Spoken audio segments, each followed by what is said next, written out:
Bien, cette riche et subtile communication, parfois difficile à suivre quand on n'est pas familier du système de calcul extrêmement compliqué, notamment du papyrus de Mésiris, suscite de ma part un certain nombre de questions.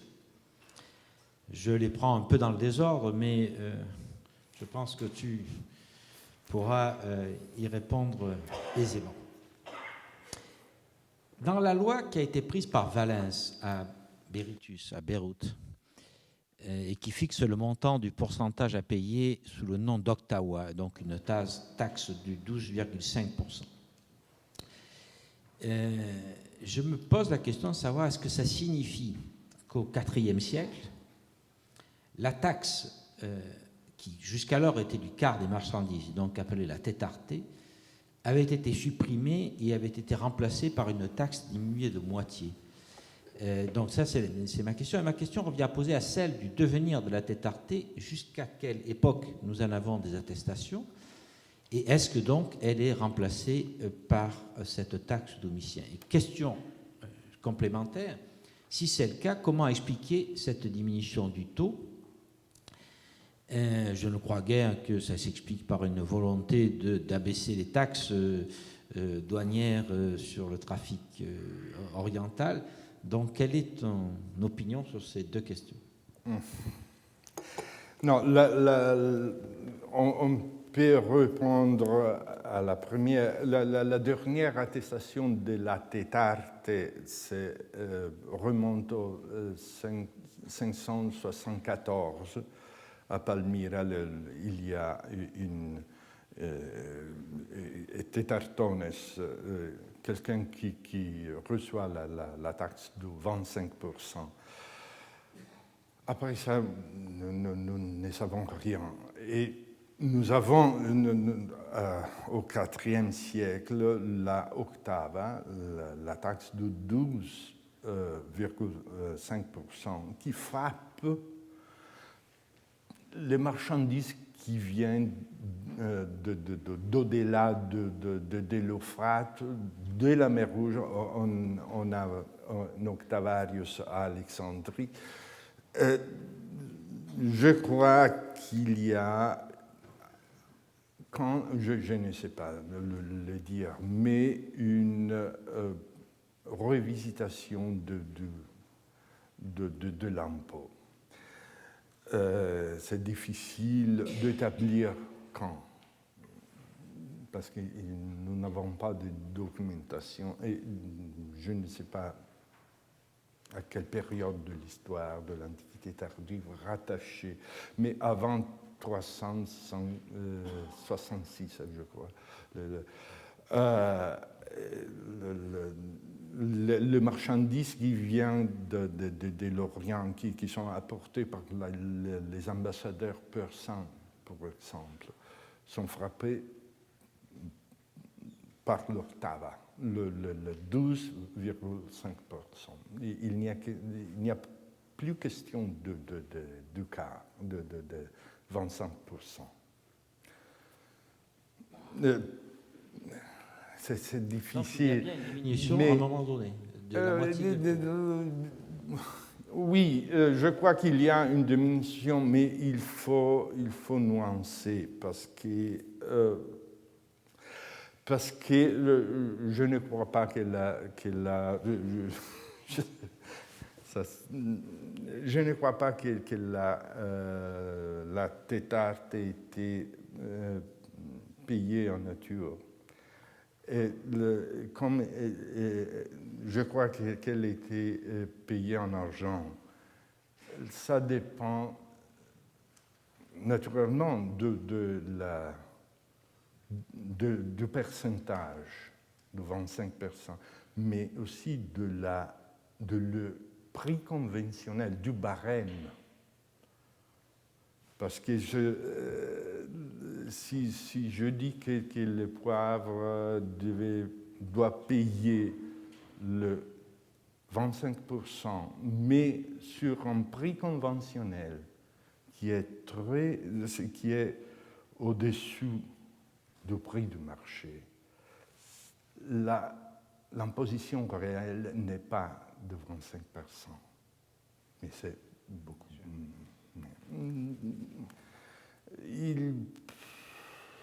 De toute façon, il y a un changement du 25 au 12,5%.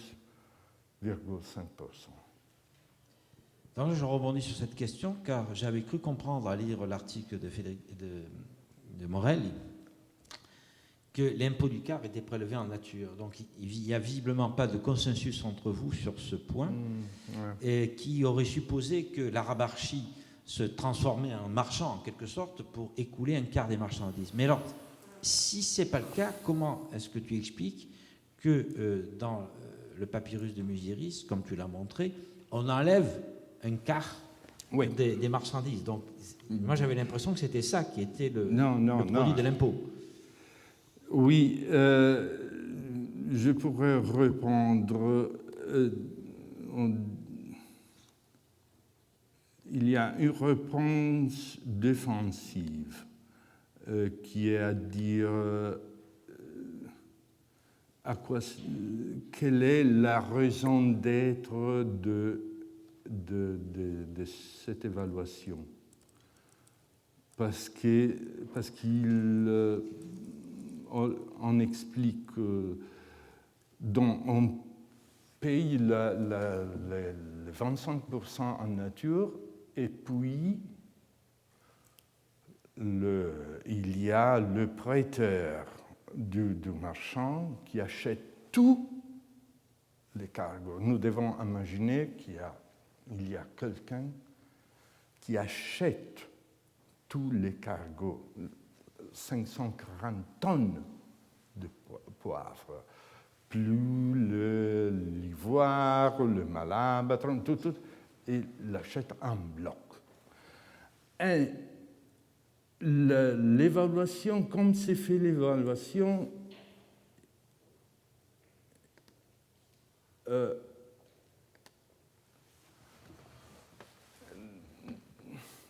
on détache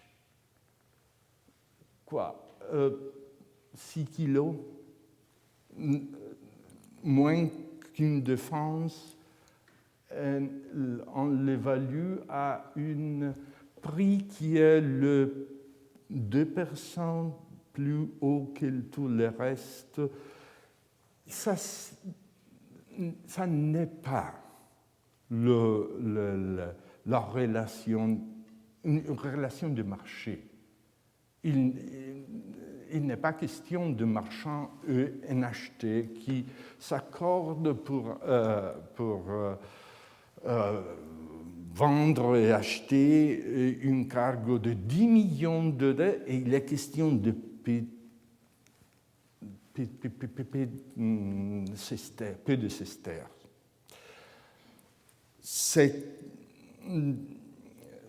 C'est difficile mais ce n'est pas très difficile d'expliquer, parce qu'on oublie que nous n'avons pas tous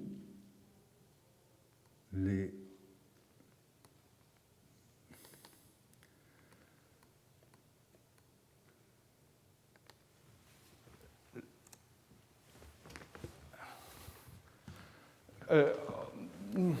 du début, on raisonne sur le verso comme si c'était la première colonne. Nous n'avions une autre, et personne ne sait qu'est-ce qu'il y avait là. Nous avons ici un espace pour une autre colonne.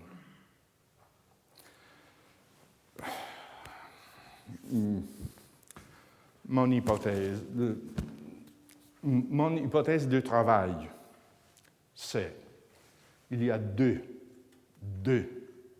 tétartailles. On le sait.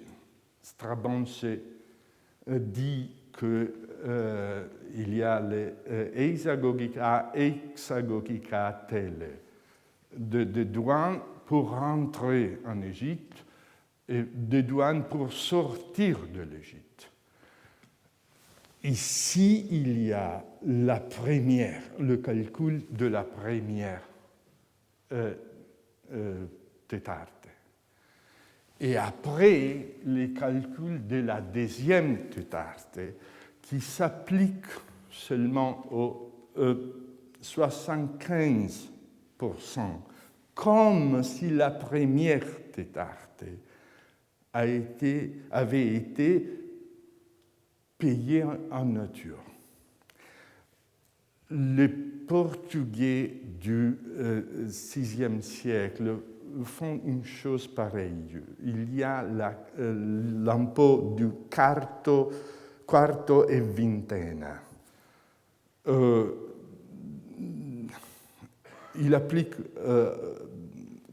d'abord le 25%, et puis le 5%, mais pas au 100% de la cargaison, seulement au 75%. Ça, c'est la raison pour laquelle nous avons une valeur fiscale de 3/4 de la cargaison. Et je pense que dans la 4e colonne, il y avait l'addition de la première, de la deuxième. Ça, c'est la raison pour que je... c'est mon hypothèse de travail, parce que je n'ai pas accepté l'idée qu'il y a une contrastation si fiscale entre un marchand et sur une quantité de marchandises qui est incroyable. Comme si tu allais acheter un appartement à Paris et tu disputes avec pour un euro. Ce n'est pas rationnel. Oui, effectivement, avec cette hypothèse de travail, les choses semblent un tout petit peu plus claires, mais je vois qu'il y a encore beaucoup de place pour l'interprétation. Je pense que vous continuerez tous à faire des articles sur le papyrus de Musiris. Pour rester dessus, je voudrais poser une question à propos de l'Hermapolon. Morel, il pense que le bateau ainsi nommé est un bateau fluvial. En effet, le nom du navire rappellerait celui de personnages qui sont bien connus dans le nom Hermopolite et Antinopoïte. Et donc, l'Hermapolon pourrait être le nom du bateau fluvial qui a descendu les marchandises de Coptos à Alexandrie et non pas du bateau qui a fait le trajet entre l'Inde et l'Égypte. Alors, quels sont les arguments contre cette thèse et pour l'idée que le bateau était bien un de ces Megistaploia qui faisait le voyage à travers l'océan Indien? Sur le fond, c'est-à-dire sur le calcul des taxes, de la cargaison et du poids, ça ne change rien, mais il est quand même intéressant d'aboutir, sinon à un consensus sur ce point, du moins à des idées claires sur les enjeux et les raisons pour lesquelles Morel y pense que c'est un bateau fluvial et toi un bateau maritime. Non, le problème, c'est le verbe grec qui est ekpepleukauton. Le verbe ekplein signifie naviguer deux. Il pense qu'il dit, on peut prendre c'est naviguer deux comme partir. Donc, l'écrivain, c'est un égyptien, il parle d'un navire qui part. Le premier éditeur, les éditeurs disaient que c'était un navire qui partait d'Alexandrie pour aller à Rome. Morelli dit que c'est un navire qui part de Coptos pour aller à Alexandrie. Je ne peut pas le suivre parce que les temps du verbe, c'est parfait et il désigne une action accomplie. On ne peut pas traduire partie sur le temps parfait parce qu'il ekpepleukoton signifie qu'ils ont accompli une navigation. Ils sont arrivés, pas partis. Ils sont arrivés, pas partis. Et on ne peut pas dire pure navigation fluviale. Je crois que ça serait le seul exemple de l'emploi de verbes ekplein pour une navigation fluviale. Kataplein, naviguer en bas. Il y a en plus de sources littéraires et aussi papyrologiques qui montrent que la navigation dans la mer Rouge, comme elle est comprise toujours avec une navigation d'aller et retour, on emploie eisplane pour la navigation de l'Égypte à l'Inde et ekplane pour la navigation de l'Inde en Égypte. Je crois que les marchandises qui ont navigué, qui sont arrivées, naturellement, le grain argangétique vient de l'Inde, le poivre vient de l'Inde. Il n'avait pas besoin de dire d'où ces marchandises venaient. Oui, c'est évident que ce n'est pas du tout dans un texte technique comme celui-là, tout le monde savait de quoi il s'agissait, bien entendu. Donc nous avons bien compris les raisons pour lesquelles tu penses que c'est véritablement un navire de mer. Et de toute façon, est-ce qu'on pourrait imaginer qu'un navire fluvial pourrait transporter une telle quantité de poivre non, naturellement, ça c'est... nous n'avons... ça sont je ne dirais pas des vrais problèmes, mais c'est vrai que nous avons très peu d'exemples de navires fluviaux si grands et ils sont éloignés chronologiquement du Papyrus Munziris. Et tu as raison de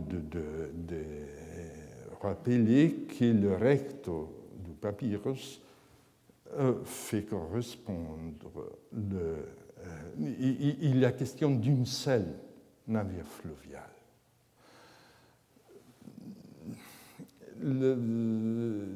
Je crois que aujourd'hui, nous avons beaucoup de difficultés économiques et on nous dit prenez cette difficulté comme une opportunité.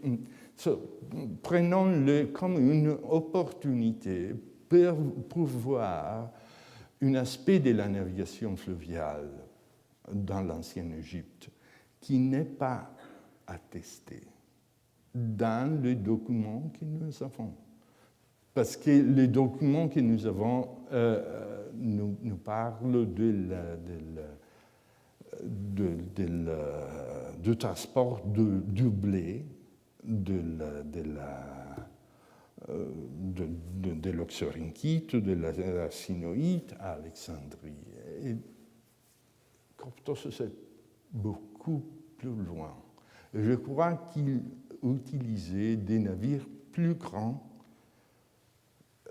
parce que les distances étaient plus importantes, les cargaisons étaient plus grandes. On peut aussi revenir sur la question de la diffusion ubiquiste du poivre dans l'Empire romain. Je vais rappeler combien il était attesté à Vindolanda, à Bissheim, donc sur le limes de Germanie d'un côté et sur le mur d'Adrien de l'autre. Il faut rappeler que pour la période plus tardive, pour le IVe siècle, on a un poivrier d'argent à Oxen, dans le Suffolk. Et il est évident qu'il y en avait un peu partout en Méditerranée, ce qui implique non seulement qu'il était disponible grâce à des réseaux commerciaux qui aboutissaient dans toutes les villes d'une certaine importance, et à ce propos, je voudrais citer l'exemple de Mador, en Afrique, donc qui n'est pas un port, qui est dans l'intérieur des terres, où une inscription mentionne d'un côté Tus, c'est-à-dire la résine à brûler, donc l'encens, et de l'autre côté Piper, c'est le CIL 8 16878. C'est donc une preuve supplémentaire que ce commerce conjoint des deux marchandises orientales qui passaient par la mer Rouge atteignait, pour des besoins culinaires et cultuels, toutes les villes de l'Empire, même les plus éloignées des côtes, et donc et pas seulement attirées par les camps militaires. C'est ce que je veux dire. Il y a une diffusion aussi qui est civile et qui est intéressante de ce point de vue. Oui, non, c'est le témoignage de l'inscription de Modor, c'est tout à fait étonnant. Oui, parce qu'on n'est pas prêt à croire à une diffusion si capillaire de la consommation du poivre. Et ça, c'est un phénomène, je crois, anormal dans l'économie ancienne. Un commerce si large, si répandu, à la fois géographiquement et socialement. Et heureusement, c'est archéologiquement détectable. J'espère que dans les prochaines années, nous serons de plus en plus renseignés sur la diffusion ça, c'est un cas intéressant pour évaluer l'économie ancienne, je crois. Alors justement, ça nous permet de rebondir sur un autre problème. C'est que si la diffusion est si capillaire que l'on pense de pouvoir la détecter aujourd'hui, est-ce que vraiment 4000 tonnes, si l'on suit les chiffres modernes que tu as cités et la géographie de la production à l'époque, est-ce qu'une importation de l'ordre de 4000 tonnes aurait suffi pour un empire aussi vaste? Alors ça implique en fait plusieurs questions, cette première question. C'est-à-dire la question de l'utilisation des chiffres modernes. Attends, laisse-moi finir. Oui. Il y a l'utilisation des chiffres modernes pour évaluer l'ordre de grandeur du commerce dans l'Antiquité. Donc, d'une part, ça implique que, bien entendu, le trafic devait se faire à part mer parce qu'on ne peut guère imaginer que de telles masses aient pu transiter par la terre. Ça aurait été très, très difficile. Mais malgré tout, il y a une petite question subsidiaire. Est-ce qu'on a une attestation quelconque d'un trafic par terre du poivre? Il y a attestation de plusieurs directions de l'exportation du poivre du Malabar, parce que à la fois dans l'époque ancienne et dans l'époque portugaise, il était exporté à l'Est et une partie du poivre était envoyée à la côte est de l'Inde, le Coromandel, et exporté jusqu'à la Chine. Une partie à Muziris, il y avait deux navires qui venaient du nord de l'Inde. Et du nord, il était exporté au nord de l'Inde et de là, par voie de terre, jusqu'en Chine. Les Chinois ont connu les poivres de l'Inde du nord de la Chine.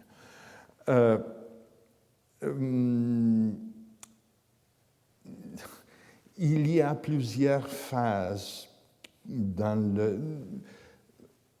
le périple de la mer Érythrée et les papyrus Muziris aussi nous parlent de Muziris, d'une exportation du poivre qui est confinée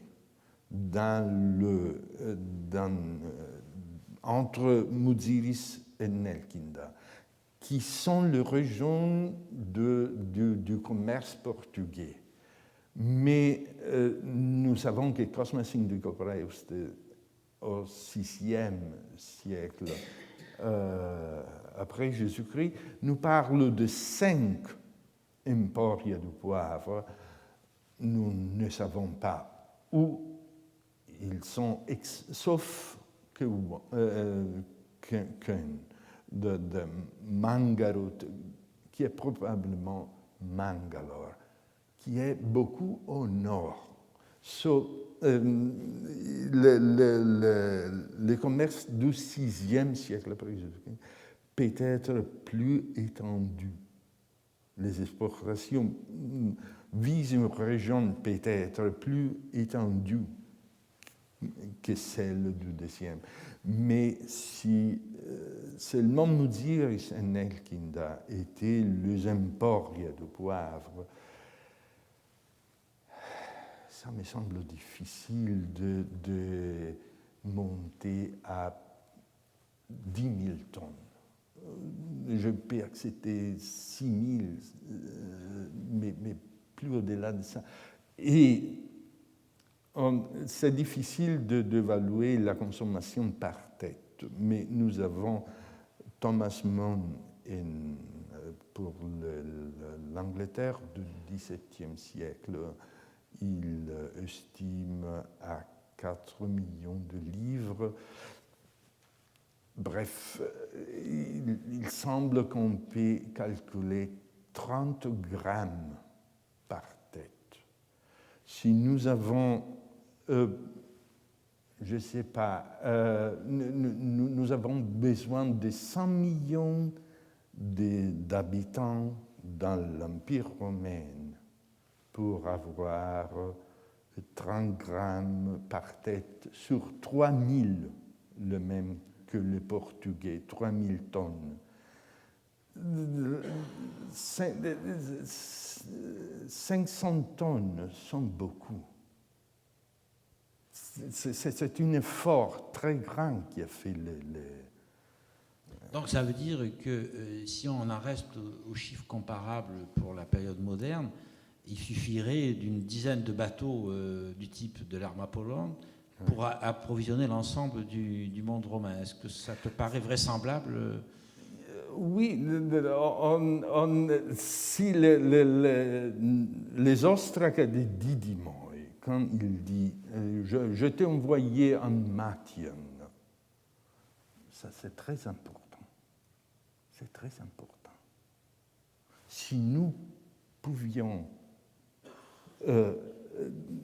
comprendre mieux ce Mathian de poivre, quel il fut comme il fut consommé.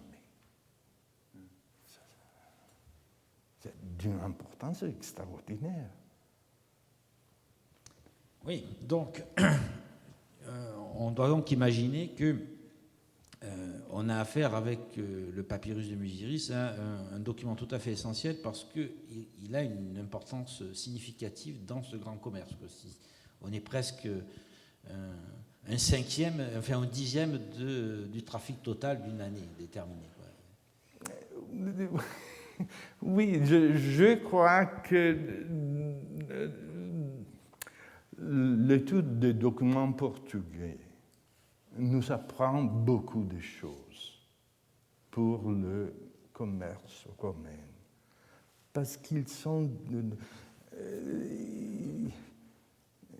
ils nous permettent de combler les lacunes que nous avons. Et en comparant les manifestos portugais et le papyrus Muziris, on comprend beaucoup de choses. Et je crois qu'il est aussi important que les le manifesto du VIe siècle. Oui. Oui, donc j'avais plusieurs questions concernant le rapport entre le chiffre global du coût du commerce oriental selon Pline et la valeur de la cargaison de l'Hermapolone, et qui évidemment suppose beaucoup d'autres débats que nous n'arriverons pas à mener aujourd'hui. Mais j'en extrais quand même quelques questions particulières. Est-ce que tu penses qu'il y a une augmentation du trafic entre l'époque de Pline, disons, et l'époque du papyrus de Muziris? Et si c'est le cas, ou alors est-ce que tu penses qu'on avait déjà atteint un palier à l'époque de Pline? Et s'il y a une augmentation, comment expliquer qu'on voit une diminution des exportations d'or en Inde au IIe siècle, où on a l'impression qu'il y a quand même moins d'oreillis du IIe siècle que ceux du Ier siècle? Est-ce qu'une partie des marchandises exportées de l'Empire romain a cessé d'être l'or monnayé pour être remplacé par quelque chose? Tu avais évoqué le corail, par exemple, mais est-ce qu'il n'y a pas d'autres produits qui laissent peu de traces et qui auraient substitué, disons, une partie de l'or exporté? Donc il y a deux questions. Est-ce que tu crois qu'il y a un palier ou une augmentation? Et dans les deux cas, comment expliquer la baisse des exportations d'or monnayé vers l'Inde? Donc, la baisse il y a sans doute une baisse quand on compare les monnaies frappées avant les 64 après Jésus-Christ et celles frappées après. Mais les choses ne sont pas si nettes comme elles semblent, parce que les anciennes, les monnaies avant la réforme de Néron ont continué à être exportées beaucoup après Néron.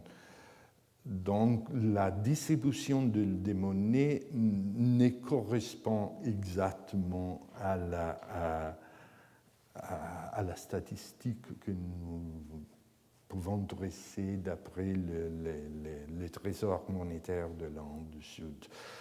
Puis, avant, la différence entre les deux époques était beaucoup plus dramatique avant la découverte du trésor de Valvali, qui est de la moitié du même temps de Papyrus Muziris, de la moitié du IIe siècle après Jésus-Christ. Ces trésors a été seulement partiellement recouvrés. Beaucoup de monnaies ont été fondues. Et si il était venu tout entière, la différence était moins dramatique. Il y a peut-être une chose à souligner. Le papyrus Muziris n'a pas de perles, n'a pas de diamants, n'a pas de pierres précieuses. Il faut être prudent quand on compare la donnée du papyrus Muziris et la donnée de Pline. Parce qu'il peut être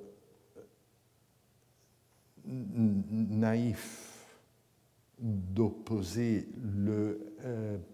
la donnée du papyrus Muziris comme le vrai donnée statistique contre la perception de Pline qui serait fantasiste.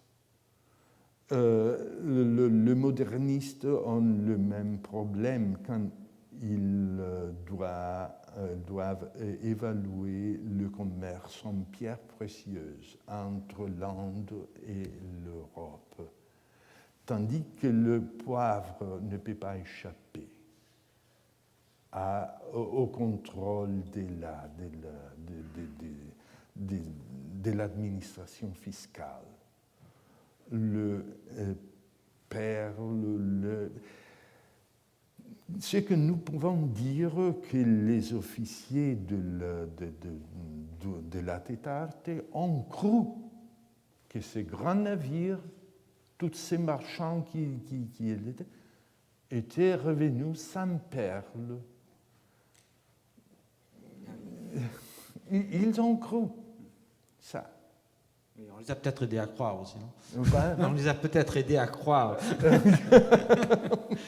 Bien, sur cette perle qui finit notre entretien, évidemment, nous n'avons pas du tout épuisé ni la richesse de cet exposé, ni la longue liste de questions que j'avais préparées et qui fera l'objet d'autres débats certainement, et peut-être relancera quelques pistes de recherche sur l'ensemble de cette problématique.